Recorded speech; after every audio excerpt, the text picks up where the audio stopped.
আজকে আমাদের বাড়িতে একদম জোড়া জন্মদিন। এই যে সম্পর্কে আমার দেওর হয়, কর্মসূত্রে আমাদের বাড়িতে আছে, তাই আজকে তার জন্মদিন ছিল, তার জন্য একটা কেক এনেছিলাম আর ওই যে ছোট্ট একটা জ্যাকেট গিফট করেছিলাম।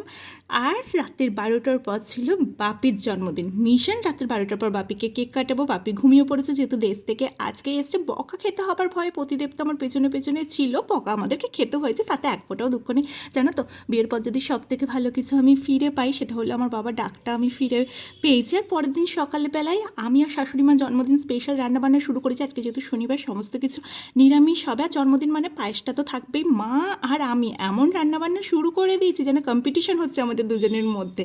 এখানে সুন্দর করে খাবার সাজানোর প্রস্তুতি পর্ব চলছে। বাপির সাথে সাথে যেহেতু কালকে ভাইয়ের জন্মদিন ছিল, ভাইকেও সুন্দর করে সাজিয়ে দিচ্ছে। আসলে কালকে অমাবস্যা ছিল বলে ভাইকেও কিছু সাজিয়ে গুছিয়ে দেওয়া হয়নি।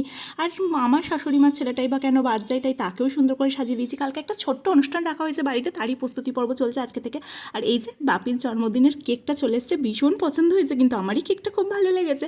আর আমি এখানে সুন্দরভাবে সাজিয়ে নিলাম। বাবা মা যারা তো মুখ ফুটে কোনো দিন কিছু বলবেই না, না আমার ওই বাড়ির বাবা মা বলেছে, না এই বাড়ির বাবা মা কখনো বলবে যে আমার কিছু চাই।